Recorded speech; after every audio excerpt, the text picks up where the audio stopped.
You're listening to The Watchers, a show where two women from opposite ends of New Jersey watch movies and TV where men just cannot help but find a woman who treats them with a little bit of kindness and will, for no reason, put up with their bullshit and hope that that will heal them. Also, Sherry does not rhyme with Gary. Sherry from Gary. Yeah. I guess if you're from Chicago, it does. Sherry from Gary. Yeah. We're not going to talk about we're not going to talk about the bear quite yet. We're going to talk about the pit first, but that's just what's on my mind right now. And also, interestingly, that episode is not listed as the bear episode. You have to literally search for Gary on Hulu. It was tough to find. Yeah. There was like no press about it really. I found some stuff just in the last couple of days. It was a surprise drop. Like literally the guys on The Watch who are far more plugged in and prepared for these things with screeners and everything than we are, they didn't know it was coming. It threw their whole week off. So interesting. I can't wait to talk about it. I have some thoughts. Just to kind of tell people who we are. You're Andrea. Okay. And I'm Jodie. And you're Jodie. And we watched a bunch of stuff that we're going to kind of catch up on. This is our, we just finished the pit. We're prepping for what's next. And we wanted to pause and talk about a few things, talk about what's coming up, and just catch up on some TV stuff.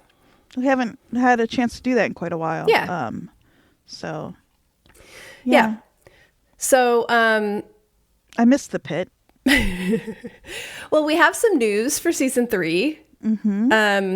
Obviously, they're working on it. They're writing it right now, I would imagine. It will probably come out in a similar time frame to when season 2 came out via season 1. So probably about a year. But off mic, Andrea and I just had a conversation about how this show is not the type of show we're used to watching, like Yellow Jackets, where we're constantly trying to speculate and guess. Like, this is a normal TV show, and they keep telling us it's a normal TV show and not a mystery box show, and no one is listening, or it's going right over our heads because, like... And no one includes me especially. I try to hold on to it. I will say those words that you just said, but I always end up slipping back a little bit. It happened like twice in our off-mic conversation just now.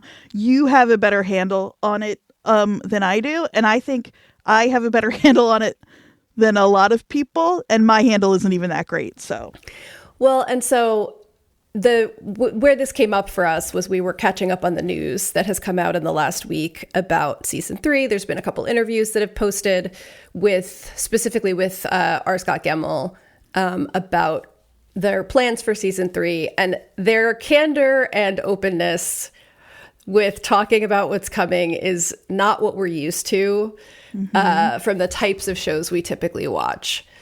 Yeah. He's being very blunt about what their plans are without hiding anything from us, which I think is just we're not accustomed to that. I know. And I told you, I felt my blood pressure go down reading some of this. Yeah. It's just so nice. Should we share? I almost want to give a spoiler warning. They're not. It's not a spoiler. It's just like, if you are a mystery box show person and you want to be totally surprised, like, I don't know if you'll be able to be at this point, but maybe skip ahead like 10 minutes if you really, really don't want to know. But it's pretty vague. It's just about like he's not dead. But also, so we mentioned this last week, they're going to be setting the next season in November. So about 4 months from this last episode. And part of that seems to be because there's a lot more exposition that has to be done. If it's like, 9 to 10 to 12 months later, a lot more will have changed. And so there's a lot of table setting that you have to do. And this allows less of that. They also mentioned that it would be just nice to have some cold weather scenarios, which I think that's great. I mean, Pittsburgh in November is not Michigan in February, but it's still freaking cold. I've been to Pittsburgh a handful of times. I love Pittsburgh. I've only ever been in cold weather. So the Pittsburgh I know is the one that's covered in snow. And so this will be much more familiar to me.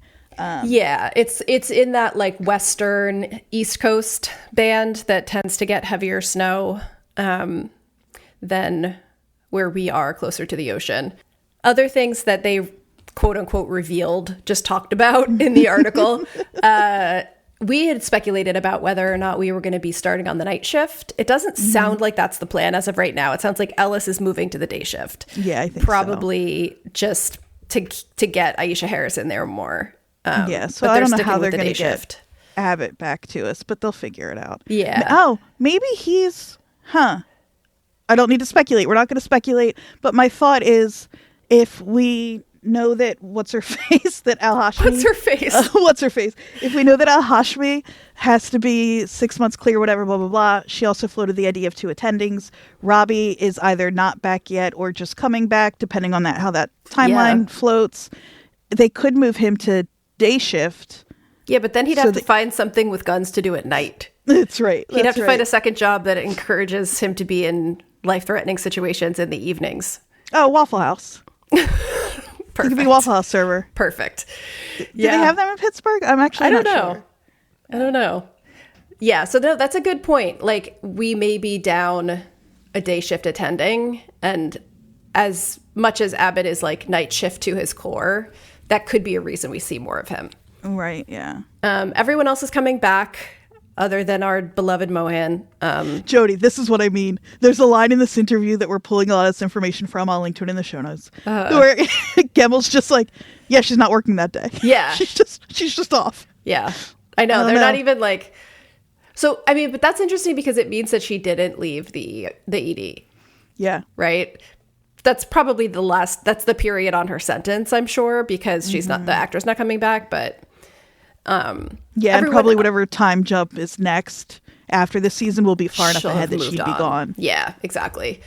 The rest of them are going to be back. Interestingly, we talked about Javadi's interest in psychiatry. They asked him about this.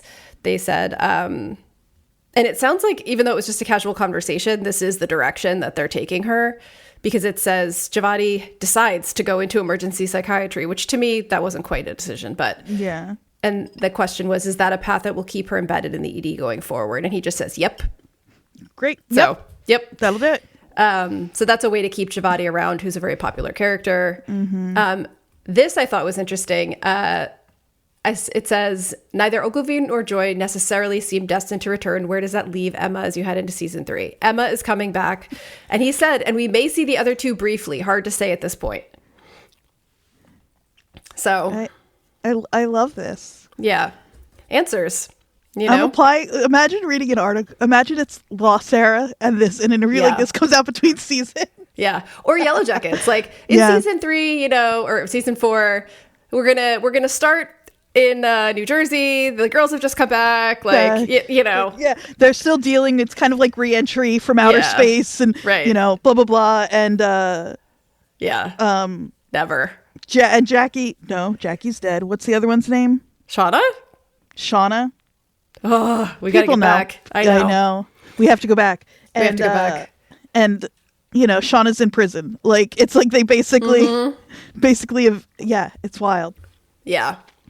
No, 100%. Not what we're used to. But anything else that they said that was interesting? Oh, I don't know if this was the same article, but they asked. I think it was a different one because they were talking to Noah Wyle and they were talking about baby Jane Doe. And I was incredibly relieved to read that he says, I don't think she's going to go home with Robbie, everybody. I don't think that would be good for either of them. Thank fucking God. Yeah, we didn't think it'd be good for either of them either, but you never freaking know. I know. That's what we were talking about with the whole, like, how aware are they of what they're doing and like the reactions people are having. Like, I'm glad that is not something that they think would be a good healing thing for him to do, because that would really concern me. I love the idea though that was the plan, and then they saw everybody's reaction and they were like, whoa, back it up. No. Yeah. We'll just tell everybody we never thought we'd do that. Well, and also I just want to point out that last week when we talked about our vision of Noah Wyle riding a motorcycle with a little baby helmet on, we had not yet read this article where they talk about, they joke about Robbie on a motorcycle with the baby and a baby Bjorn. I love it. We came up with that all on our own, folks. Yep. We don't need anybody's help to be hilarious. Nope. Yeah, next thing you know, they're going to be like, next season we're going to be having them at the Renaissance Fair, and we'll have to sue. Oh, don't get me started on the Renaissance Fair again, Jodie. It's all I want to talk about. I know. And then the last thing that they said, where we were both like, oh, they're just going to say that, huh? Was that like, oh yeah, Santos will probably forgive Langdon eventually. They've got to work together. He's a good doctor. She'll soften up. Yeah. Yeah. I was like, okay, great. I mean, we did say, like, when we saw them working together in the less tense moments, how they are would be a great pair, actually. Mm-hmm. Like, they have a similar sense of humor a little bit. Like, I think that they would be really good buds if they hadn't had this starting place. Mm-hmm. So, yeah, that's, I think, all we've really got on the Pitt. I mean, like, we talked about our feelings on the season more last week, I think, than we intended to. And so I think it's pretty much covered. Mm-hmm. But if people want to reach out to us and let us know, like, their thoughts about the end of the season, I'd love to hear it. Yeah, I want to just share one email a little bit just about that last episode that I thought was kind of really spot on and that we didn't really get into very much. Which is from one of our listeners, one of our Australian listeners, Kate I'm not going to Middleton. try to do the accent, but I really want to. I really want to say listeners in an Australian accent, and I'm not going to do it. And that is out of respect for the people that listen to us every week. So, and not to ask all of you wonderful people to do a little dance for us, but if you want to call in on the voicemail line, and just, identify yourself as an Australian listener. Yeah. Oh, it is really tempting, isn't it? Tempting? And I'm bad at accents. Like, it would not be a good one. Yeah, nobody wants to hear that. No, nobody wants to hear it. You can call us. I'm doing it at the top of the episode for a change. Maybe people don't call us because they don't listen to our big long sign off, which I don't blame them for. Yeah, no, totally. You can give us a call, or you can't text us in your accent, but you can call us in your accent at 856-336-8986. But this is an email from our listener from Australia. I love that we've got more than one. We have at least two. Kate Middleton, who signed off not the future Queen of England, but I'd say don't sell yourself short. You don't know. You never know. You never know. Dream big. Yeah. For me, I thought so Kate says, for me, I thought the wild birth scene really did what the Pitt is good at. Reminds you that when the emergency arrives, that's all there is in front of you. And that, of course, is a mirror to how Robbie's story, a slow emergency, has swallowed the season as it goes on. Like, thinking about it as a slow emergency, I think is so, spot on. And I hadn't thought about it that way. But, like, he is in crisis, but it's quieter, and it takes up this whole season. I'm interested in how much other critics have noted that. So Robbie was right about Hashmi's story and expressed dissatisfaction, but I feel like him being right is also by design, because all the other characters who express concern for his crumbling mental health are also right. Robbie is giving the order he is unready to take. Right. The hypocrisy is the point. And then, Kate, you're our friend, but the hypocrisy is the point. But I guess the internet world is just at the step of saying grr hypocrisy and not thinking about the way that hypocrisy can allow space for the viewer to make connections. Grr hypocrisy. Obviously not a perfect season, but still one I'm glad we got. And then Jodie, I can't help but bring this up because we're getting close. It's almost July, so you and I have to decide something regarding Joshua Jackson July. Oh God. There was a magazine in Australia called Dolly, kind of like Sassy. Nice. And when his summer between seasons of Dawson's Creek film, The Skulls, came out, it got a 2-word review. Gosh, Josh. Rough. Oh, jeez. That film is most memorable to me for the worst acting I remember seeing in a film released in the cinema in the 90s. Wow. Paul Walker truly gives a transcendently bad performance. Okay, wait. That's the ghost, Jodie. It's our podcast ghost. No, I'm sorry. I'm so sorry to interrupt you talking about Joshua Jackson, but I have to mention that I don't always listen after to our podcast, but I did this past week, and I noted how loud the creak of my office door is when my cat comes in. It's really loud. Anyone thought that my one of our apartments is haunted? Mine is by a small calico cat named Charlie. Come here, sit on my lap. It's okay. There you go. I really wanted to turn our podcast into a mystery box podcast and just start seeding things like that. Yeah. Yeah. That was Miss Charlie coming on in. That's Miss Charlie. She is our third podcast member. Yes. And then one final note from this email, just because, Jodie, it seems fair that I should also share. Kate wants you to know that Pump Up the Volume rules. It does, Kate. It really does. It is underappreciated. It fell in that weird Gen X, like end of Gen X moment where like a lot of millennials didn't see it. You had to be a certain kind of person to seek that movie out. Mostly people who were obsessed with Christian Slater saw that movie, or who saw like everything he was in. Yeah, that makes sense. Kate has hit all the points, actually, because I just noticed there's a follow-up to this email that just says, P.S. Found the New Jersey connection. I live in Victoria, which is Australia's Garden State. Oh, there you go. Cool. Amazing. Kate, you crushed it. I love this. Thank you so much for shooting us an email. I think it's Kate Melissa Middleton. Kate, that's right. Kate Melissa Middleton. It is so good to hear from you. There we go. Love that. So that's, and I'll just finish doing the rest of the how to reach us at the top here for a change. Get it in there. So if you want to send us an email again, or not again, because it's the first time saying it, you can email us at watcherspodnj@gmail.com. As I said, you can give us a call at 856-336-8986. Did you hear how quickly I did that one? That was beautiful. And you can text us at that same number. That's right. You can leave us a review on Apple if you want. We check those and like to share those on the podcast. What else? You can find me at AQ on Instagram. Oh, and WatchersPodNJ on Instagram. And you can find me on Instagram at Jodie_Mim, JODIE_MIM. So the next thing I think that we should talk about is Gary, not my brother. I do have a brother named Gary, and that is the only thing I keep thinking about, not Gary, Indiana. And not the Dave Hawes song, Gary. No, just my brother, the professor. Got it. Professor Gary. So this was, Professor Mim. Yeah, that is not his last name. It's not mine either, and we're not going to talk about that. So this came out of nowhere. A little Eben Moss-Backrack and John Bernthal joint. Like, literally, they wrote it together. It sounds like, I think you maybe did more reading about it than I did. Not a lot. But it sounds like it was also, like, not only did they write it, but they kind of pitched it. Like, it was... Yeah, well, they're right now working together on Broadway. Like, they're buds.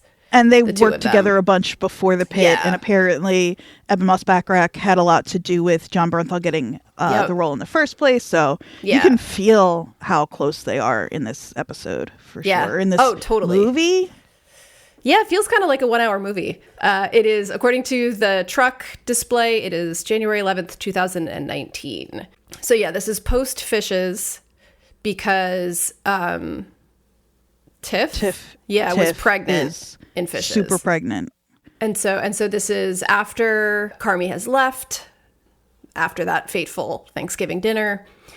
And it is this in-between story that is referred to a couple of times in other episodes of the show, where they go on this trip for Jimmy to drop off something in Gary, Indiana. And it's just a little like road trip vignette, essentially. Yeah, it's got that feel of an episode like Worms or Forks, where it's this like little close up on one character, or one like little chronotope, this like little time and space in the show. Yeah, it feels like a bottle episode, kind of. Yeah. But interestingly, we didn't know it was coming. It really feels almost like, until the very end, and this is where we should put a spoiler warning. If you haven't watched it, nothing happens that is shocking for most of it, but there is a bit at the end that could be very significant. And so we just want to put that in there. If you haven't watched this yet, maybe either go watch it and come back, or skip this little piece about it. I'll put timestamps in this episode for the bear section and when we jump into the next thing. That would be great. So yeah, most of it is literally just the two of them driving a package to Gary, Indiana, and then waiting around all day, kind of like playing basketball with some teens in a park, and going to a bar and telling stories and being buddies. And stopping into a hot dog establishment. And I love the like the bear has to give shine to like a local restaurant, which I really appreciate. You and I were talking off mic about people have heard, put it on the bingo card, Andrea has full eyes. It's kind of always at the surface for me, but it's really lately even more so at the surface for me. And something about that scene of that clearly actual human being who works at that actual place being so charming, and watching Richie, and we're not going to do like a scene by scene breakdown of this episode, I don't think, we're not, but that's the sort of moment for me in the episode where you see Mikey kind of like thaw a little bit. Yeah. Because up until that point I'd been like, man, everybody talks about him being this like, volatile for sure and dark, but also really like able to win people over, and you don't see it really until Richie gets him in that restaurant and they have to kind of perform for this person. And the whole scene made me cry. Everything about it. It was so sweet. Well, because it's like, it's the best of them. It's like you can see what Richie's going to become. You can see the parts of Mikey that people really adored. The thing that I found most telling about this, because I read a little bit, the reviews seemed kind of split. Some people really were not happy about this and felt like it didn't give us anything. What it showed me is that like Mikey only seems to be at his best when Richie pulls it out of him. Like Richie is the one who encourages him to, like, they stop at this restaurant. Richie's the one who's already bonded with this person, like immediately. You and I talk about this a lot now. I'm just going off, sorry. Of like being the person who kind of has to like mind somebody else's emotions. Yeah. It is wild to watch him do that with Mikey. I was not expecting that. Because usually when we meet him, he is the one that is off his rocker half the time and is like about to go off in 17 directions at once, and you got to like keep your eye on him. And he is definitely doing that with Mikey. And it's such a mirror, like the fact that this is after Fishes, it's such a mirror to their mom. Yeah. Like, yes. Oh my God. The like kind of dancing around the person, trying to cushion the things they do and like make sure that they don't like do anything that they can't come back from, essentially. Yeah. There's like the basketball game where... were you also waiting for that to turn into something else? Like, oh yeah, ugly? 1,000,000%. And it would have if Richie had played a worse game. Yeah. Yeah, and Richie was like, you could see him keeping an eye on it and like trying to diffuse things that Mikey said. Yeah, and it's so, and this show obviously is so much about grief. And I think Richie's somebody who we meet everybody grieving Mikey's loss. Yeah. But Richie, it just makes it, I don't know. I think it was helpful. Well, maybe not helpful maybe that's not the right word.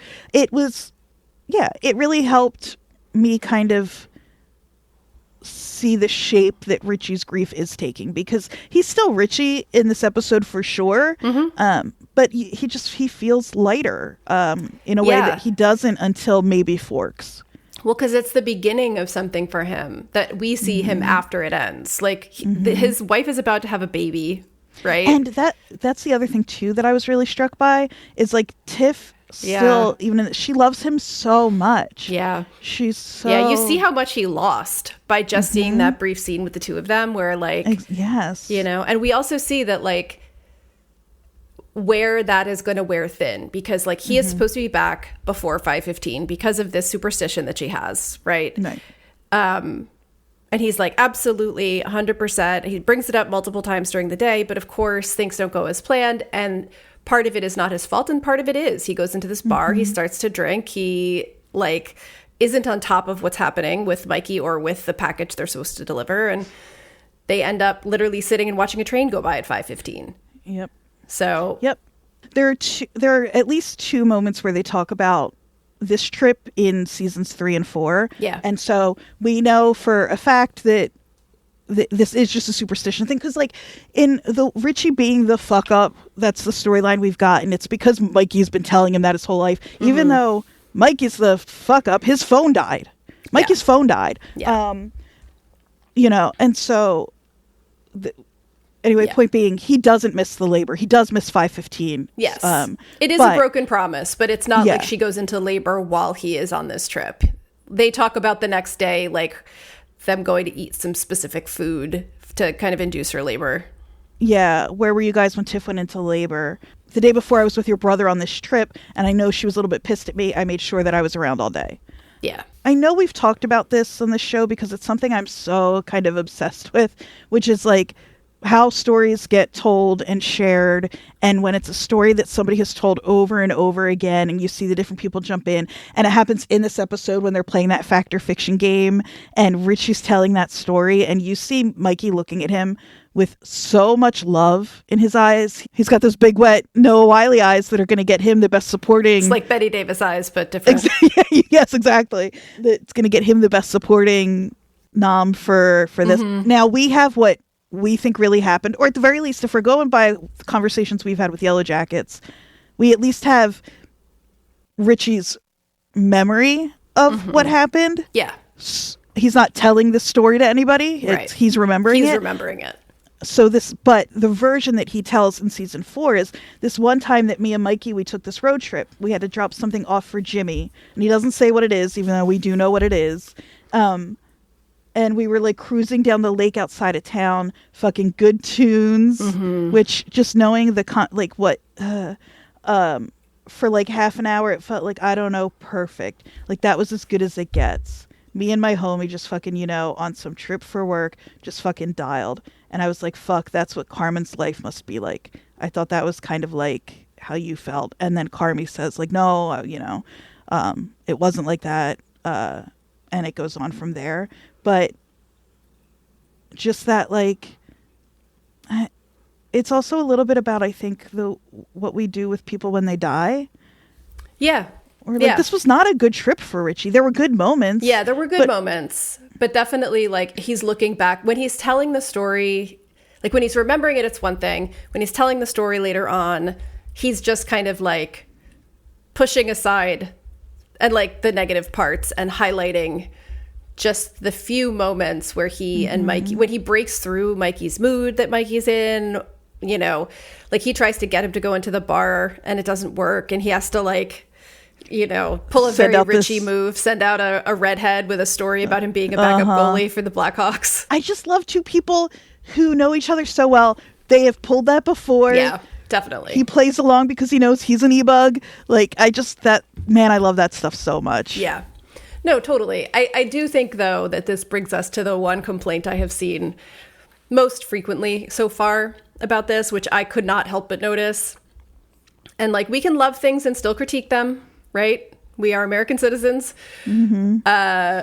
But Balin Edwards of Mashable says Sherry was the latest in a series of shallowly supportive empty vessels posing as love interests for the Bear characters. Claire first among them, with Jess and Tiff recently having been pushed into the same narrative trap. And this is the important part to me. It says, perhaps that's why many viewers are drawn to shipping Carby and Sydney. The Bear is invested in both of them as characters rather than just using one as a device to unlock the other. That's true. That is why, like, when I was watching this, I was like, why am I less interested in this, even though it's clearly, like, beautifully filmed? I have a lot of love for Richie as a character. It's, like, a fun little road trip vignette, like I said. But Sid is the character I'm actually the most invested in the Bear. Oh, totally. Yeah, I mean, more so than Carmi, more so than anyone else. It is, like, I'm interested in what Sid's going to do with her life. That's 1,000,000,000% true for me, too, other than the fact that I've never loved anybody in fiction or in the real world more in my life than I love Richie. There's just something about him. He just matters so much to me. I have too much of a knee-jerk, like, I've tried to fix too many men, I think, in my life. And I no longer have any interest in doing that. And so there's a part of me that's like, you fucking fix yourself, Richie. Go ahead. I mean, like, I cried in many Richie scenes when he finally is starting to do that. Like, don't get me wrong. I love him. But no, I hear you. I want to spend a little more time because this is what I was obviously referencing at the top of the episode too. It's another example of like how much does the show know what it's doing? Because if the conversation is, this is a show, okay, it's a show about grief, but it's really, I mean, if we're really going to break it down, this is a show about mommy issues. Yeah. Like it really, really is. And then maybe if the show was bringing us these moments with these women to be like, look at these guys hoping these women will fix them. It's never going to happen. It has to come from within. I don't get the sense that's what the show is doing. I know. But I also felt, and the other thing is like watching Mikey and Richie together. And if I didn't play this game all the time with so many other shows, I'd be able to say this and a little more on it, like sincerely. But there is a small part of me that was like, are they fighting about being cowards because they're not, like, because they're actually in love? And then that's another reason why women keep getting treated like shit, is because these men can't, because they call each other like, oh, I'm the coward, you're the coward, I love you. Like, it comes so close together. I think it's men have such a hard time being close that it kind of like veers too far one way or the other sometimes. Right, exactly. But that's why I'm like, it's crystallizing for me why I was reading that into it a little bit. Maybe it's because I'm like the show doesn't know what to do with I don't know what it is but yes, I totally agree. Also my gripe. This woman, okay, listen, John Bernthal's a handsome man. He's at his best in this bar at first. I know. It's not enough. It's so Natalie Portman dancing at a fireplace. Like, she's so soft with him too. When the first time he bangs on that bathroom stall and she doesn't get the fuck. No, now I sound like I'm victim blaming. She barely flinches though. And it's like, dude. And I flinched. When he's going off on Richie, maybe, I mean, she's from, well, she's not from Chicago, actually. She's from Indiana.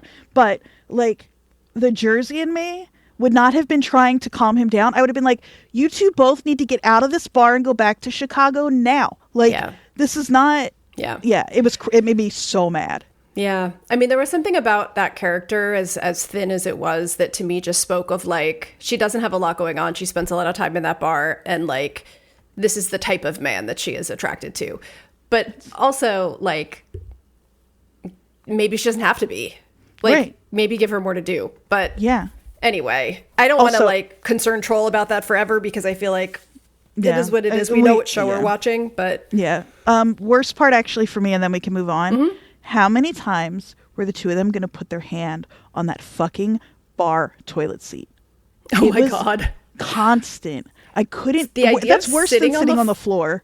But even the idea of sitting on the floor in the bathroom of a bar is just, you would never catch me doing it. I'm sorry. In a million years. Like, I don't care how. Absolutely not. Big and wet that man's eyes are, and how.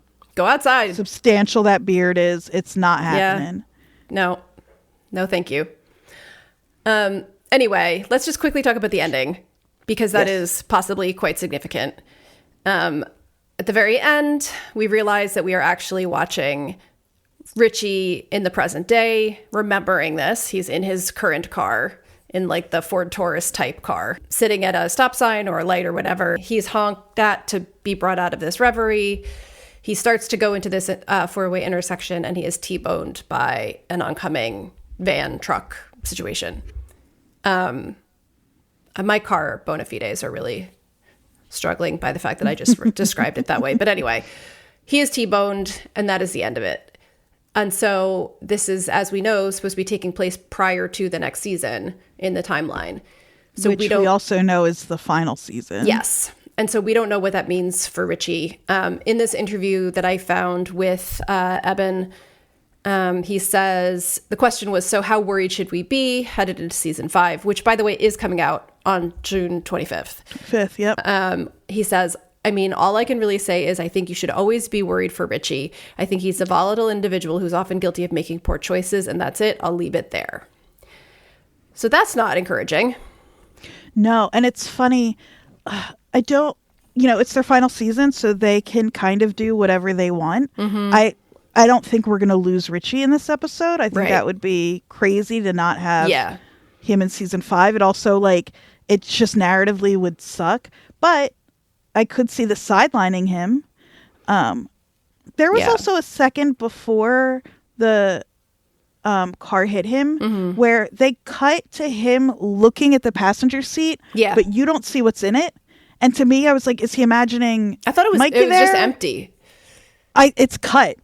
The frame is cut. You don't see the whole seat. Okay. And before I saw him get hit, I was like, is there a gun? Are we going to see him shoot himself? Like, or at least contemplating suicide? And then the car hits him and he says like, no, which I think would be your reaction even if you were going to. So, but that was my worry at all. Yeah. My worry was that like, it was an interesting thing for me to be like worried about his safety and then again worried about his safety. That didn't occur to me only because like we left Richie in the last season in a decent place. And so like I wasn't thinking of him in that way. Well, he was in a decent place. Like he gives to that speech, you're full, you're the happiest, you're the healthiest. Yeah. I've seen you, you're going to fuck it up. And it really draws him down. And this is where he's at now too. In the healthiest we've seen him. He's, Right. Yeah. And so that scares me for him. Sure. Yeah. I did that and that didn't pop into my head, but I get it. I will say that like we did end the last season with Carmi deciding to leave the bear to Richie and Sid. Mm-hmm. And like, there's been all this talk about like, well, Jeremy Allen White has had all these opportunities. He played Bruce Springsteen. Like maybe he's not going to be around as much. Movie, yeah, so. It went so well. Maybe he won't be around as much. Maybe that's why they're setting this up. But if Richie is sidelined in any way, it would be a good reason for him to stick around more if we wanted him to. Yeah, yeah. Do you have a sense of what you want from this season? Maybe not the season as a whole, but just like... I mean, what I want is not at all what this interlude is setting up. Agreed. Because what I want is more of a focus on the side characters, honestly. Mm-hmm. I would love the last season to really focus more on Sydney and Marcus and Tina. Like maybe them finding what is actually best for them and not what they think is best for them. Yeah. So like Sydney finding either running the bear, like the high-end version of it, in her best possible way and like succeeding at that. And then Carmi maybe finding some happy medium where he gets to do the parts of cooking that he's good at, but not try to also do the rest of it. Like, right. But I don't think this little 1 month before pop-up episode or a month and a half before does not give me hope for that. I know. Because it really brings the focus back to the, Mikey, Richie, Carmi toxicity in a way that worries me. And it could be a device that leads us to a better place, but still, I'm concerned. I know, me too. Me too, because I think we've got enough Carmi. I love him. I want him around this season. Me too. But we've got enough angst for him. I would be fine for him to take a back seat, show up. Maybe he fights with Richie here and there about what's going on the menu or not, because he can't totally back away. And then Richie's conflict is just like, can he step into this role that like he went, but it's not a huge deal because he also has done a lot of growing. Yeah. And then we can, so we get to still see them do the things we like seeing them do, but have kind of gotten, again, I love Richie more than anything, but like I kind of get it at this point. And I'm not, other than what I just said about this movie, or this, in this like interlude, I wasn't super worried about him anymore. Yeah. And I don't want to go back to being super worried about him. Exactly. So, yeah. And that's why I think I was feeling more like he is in a better place now. He's having this memory for whatever reason. And that's fine. But like, I wasn't thinking about him as being in like a delicate mental place at the moment. And so I really, like you said, I don't want to go back to that. What I could see just if, I think it was a split second where I thought it was going to continue panning down and we were going to see a gun. To the seat where you're like, why, right? It's what is the significance of that? And it's really, to me, the fact that Mikey's gone. There was an empty seat. But I could see a conversation of his being like in season 5 where he's like, he's like telling somebody, probably Carmi, maybe Sid, but I think Carmi, of like, I was thinking about it, like I had the gun, blah, blah, blah.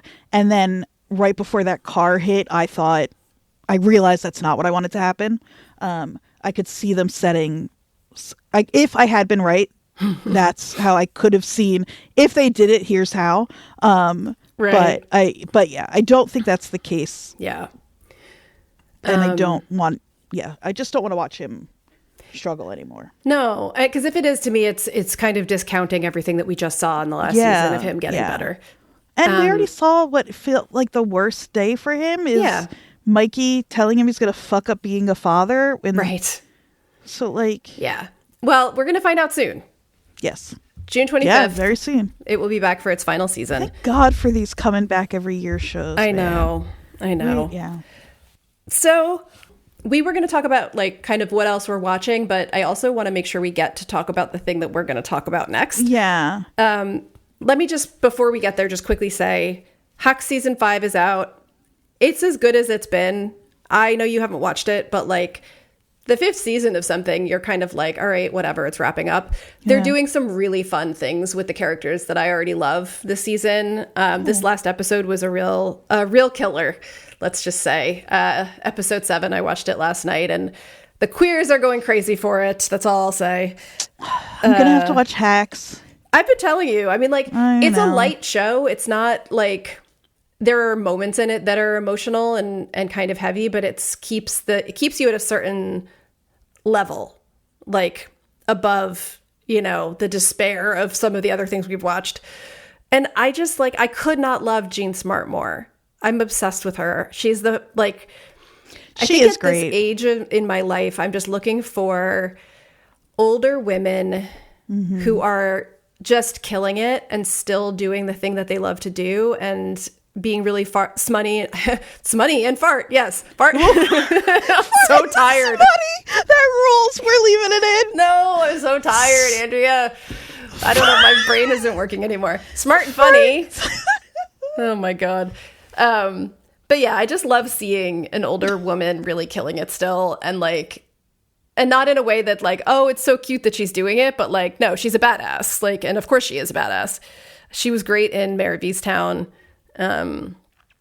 And she's great in this. And Hannah Einbinder, I found her really irritating in the first couple of seasons, but that was kind of the point. You're supposed to think she's a bit irritating.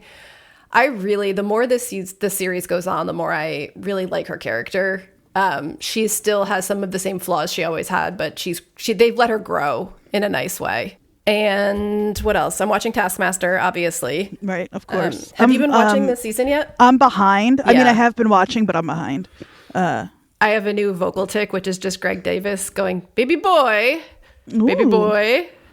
There's a baby boy? There's a blooper clip of him trying to get through a intro where he throws to Alex, and he throws in a baby boy when he's talking to Alex, and it just becomes this repeated tick, and now I can't stop saying it.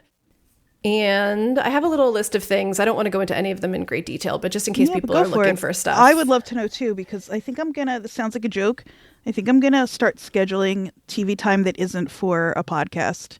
It's like tummy time, but it's TV time. Yeah, that's right. You're going to lay on your tummy and you're going to watch TV. And watch TV. That's right.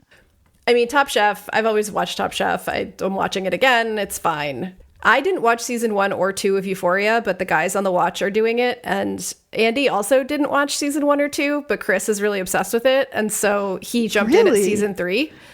So I'm having the Andy Greenwald experience. I started watching season 3 just to see what it was about and know what they were talking about when they were going through it. But I will not watch season 1 or 2 because I have no interest in high school teens doing drugs TV right now. Just not on my, that's why I never watched it in the first place.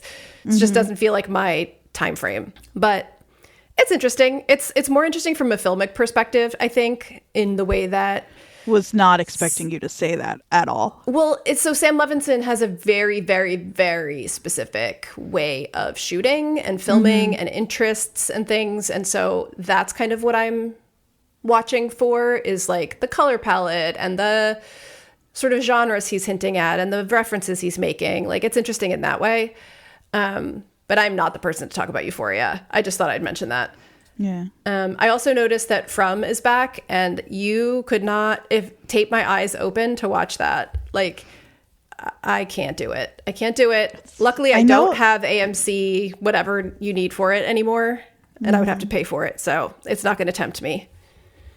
I think I would like it. I know that's a problem if I actually watched more than what we watched. It doesn't know what the fuck it's doing is the problem. Yeah. It's and like it's like the worst version of like everyone always talks about how Lost had like didn't have a plan for beyond a certain point, right? But they made a great show anyway, in most people's opinion.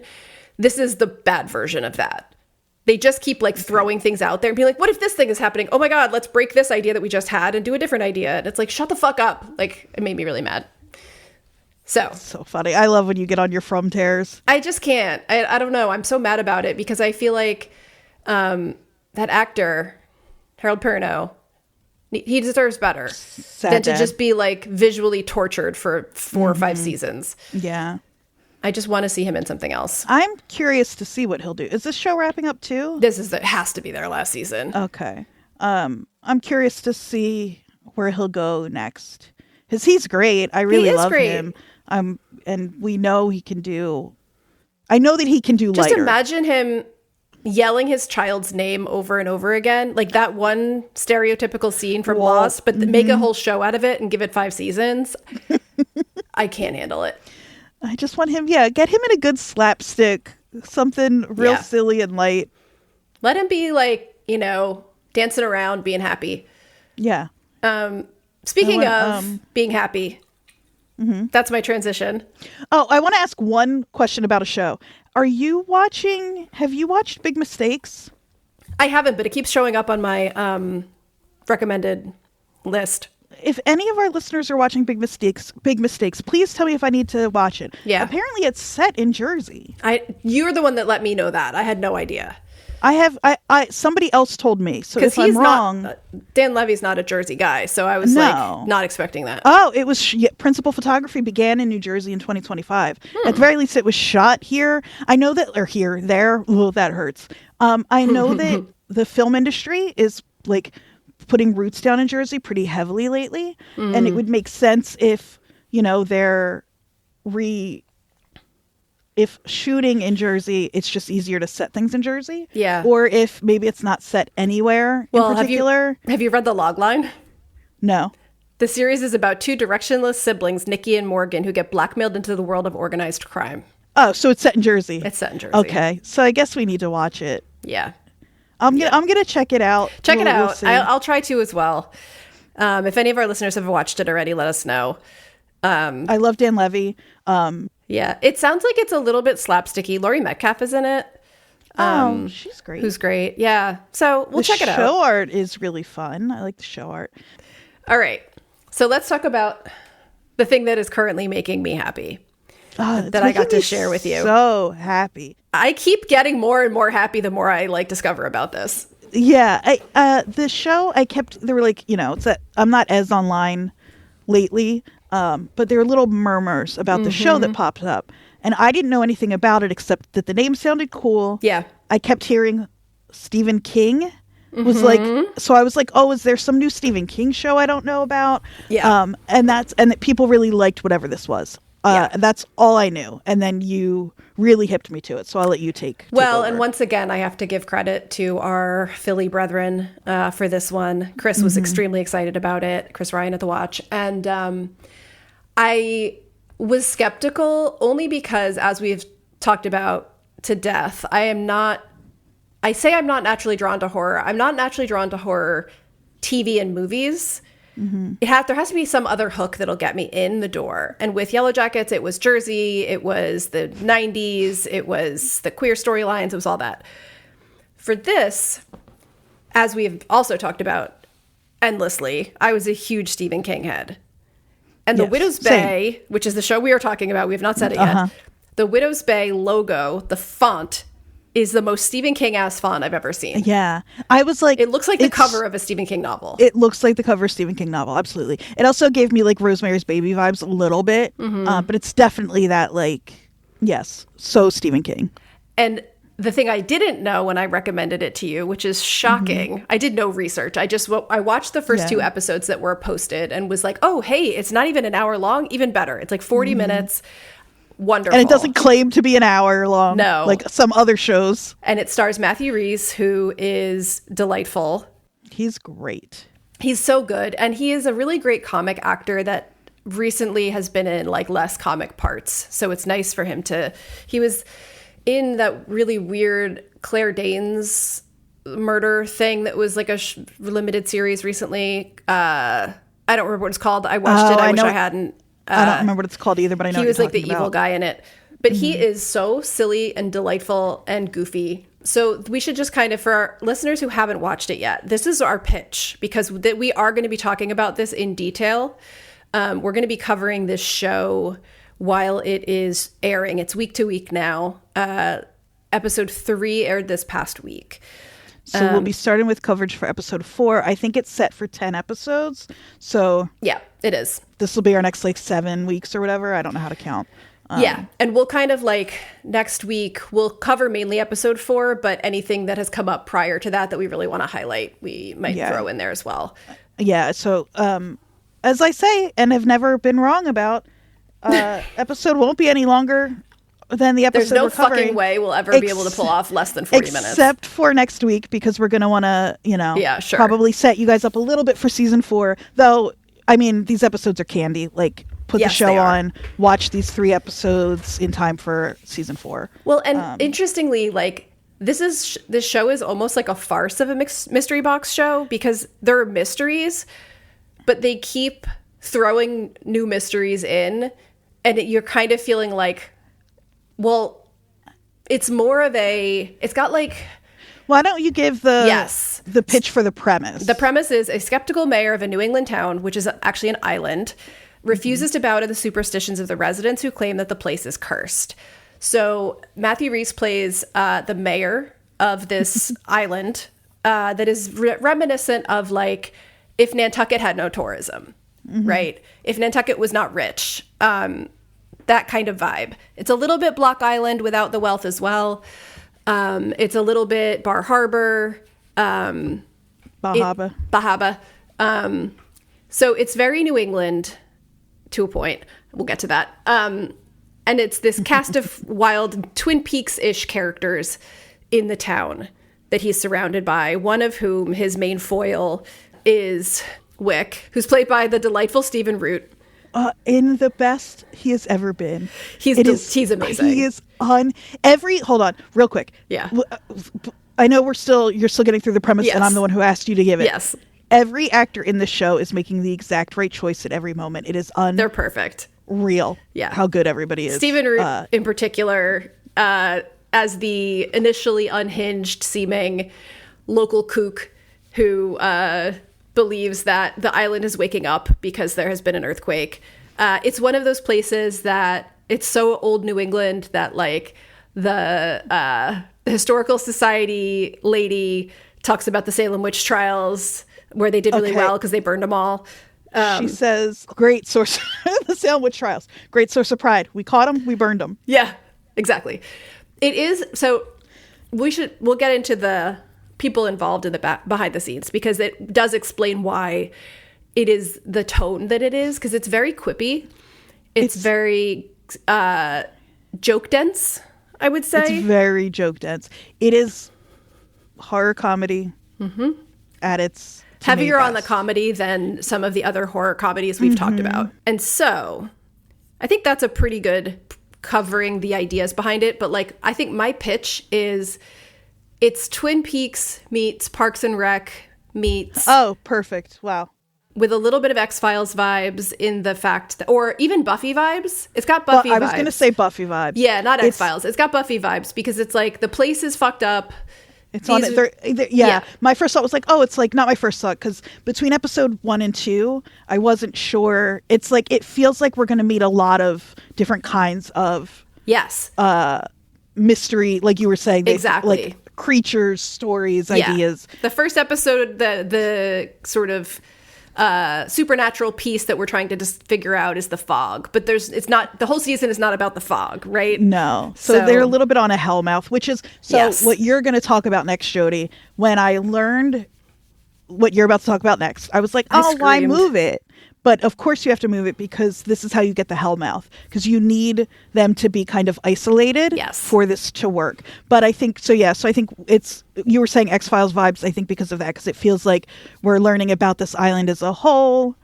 Yeah, I said X-Files vibes because we've talked about X-Files as an example of a show that does an entire series or season arc while also doing Monster of the Week type things. Right, yeah, which is my favorite. Yeah, exactly. Genre. And as soon as I realized that, I was like, Andrea, yeah, watch. Totally. Every moment, it was more and more my kind of show. Yes. The Week to Week, but also the Hellmouth of like these people who live here and are really disconnected. Not that Sunnydale's disconnected, Buffy, but point being that like their sort of reaction to what's happening around them is just a little more settled than it would be set somewhere else. Because they can't leave. Yeah. Like the lore and the setup basically also includes the fact that there's no Wi-Fi on the island and cell service is terrible, which it can seem like a stretch, but actually like cell service in many of those New England towns is awful. And like, rural Wi-Fi is a problem. So when I was spending so much time in New Hampshire. Yeah, New Hampshire is definitely one of the places I was thinking of. My partner's house was on literally on a mountain, not in the way people from Jersey think mountains are, those big friggin' hills on the way to Atlantic City. Like actual mountain, unincorporated town. I did not have cell service and we didn't have a landline. So like, that is real. Yeah. I didn't have cell service. I couldn't get Wi-Fi. Especially on an island. Like, as somebody who I have not mentioned on this podcast before, almost married someone from Nantucket, there's a different life that the people who live there full time have. Like, there's a joke in one of the episodes, it's not spoiling anything, where he talks about, like, the only thing that is haunting this place is alcoholism or something like that. And, like, that is famously, Nantucket has a reputation as a place where that happens because of the isolation, the long winters, the like all the other things you would expect. So all that to say, this is taking place somewhere on the coast of New England, but the thing that I did not know when I started watching this and lost my mind when I found out, and makes so much sense once you know, so much fucking sense, is that this is a Katie Dippold joint who is from New Jersey. And is from New Jersey the way we are. Exactly. Like deeply. Yes. Deeply from New Jersey. Has worked with our friend Chris Gethard. Is a weird New Jersey head. That's what this feels like. It's like leafing through an edition of Weird New Jersey just set somewhere else is what it feels like. Exactly. Like, when are we going to get a Devil's Tree? I want to know. Yeah, exactly. And so Katie is known for known for by other people. She was a writer on Parks and Rec, hence the joke density, and wrote The Heat with Sandra Bullock and Melissa McCarthy, which is, to me, I did watch this movie at one point and I thought it was hilarious, and it's not my style of comedy, so that's saying something. She was raised in Freehold and went to Rutgers. And was a UCB person and knows Chris and is just exactly who you would want to be making this type of show. Also, it's so fun. You do know the tweet that she's famous for, right? Oh, I don't know. You know the Babadook tweet? Oh, that's right. Yes, she's the one who went to the party dressed as the Babadook, right? Mm-hmm. Yes. That is her. Yeah. Legend. Perfect. Yes. Absolute legend. So the reason that I found this out was I was listening to another podcast which I will not name, nothing against them. They're just not like Jersey connected at all. And they were like, yeah, so I was looking at the Katie Dippold who wrote the show, blah, blah, blah. And like, there's an interview with her in Jersey Monthly, and my ears perked up.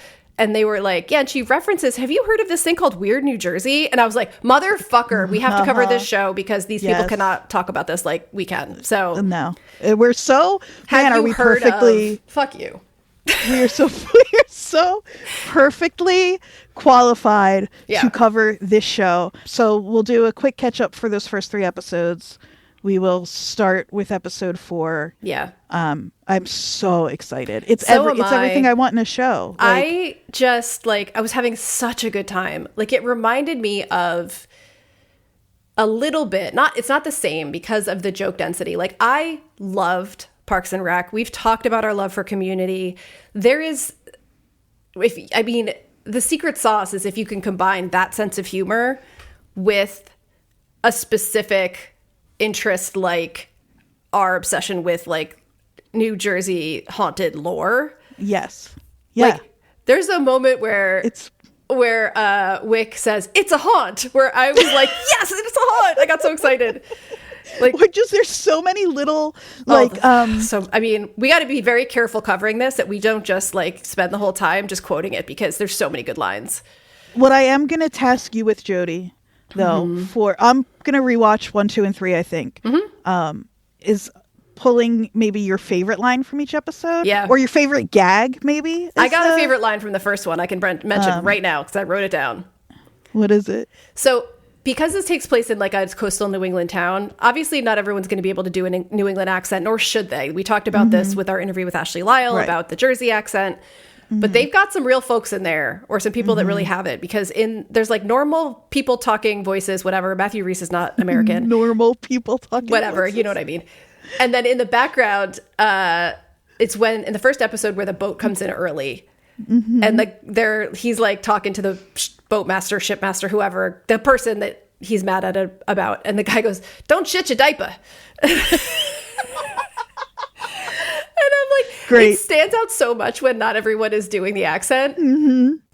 It's a kind of show where, to me right now, I feel like give me 10 seasons of this Absolutely. show. And they could, because it's got that same structure. And I have to be, I don't have to be careful. This is half the fun for me. I keep looking for all the little references, right? So there's a scene in a hotel that he is staying at in the second episode, and the wallpaper is not yellow, but that is the yellow wallpaper. It's the green wallpaper, but it's the same pattern.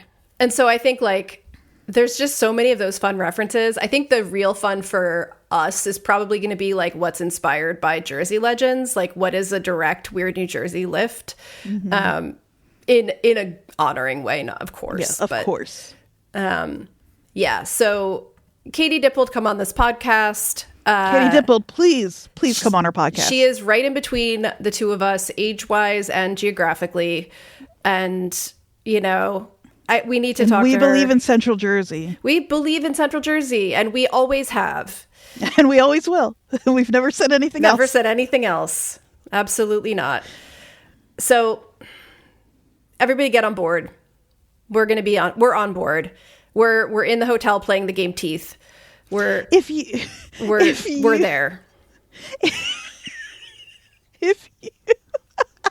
Man, what a show.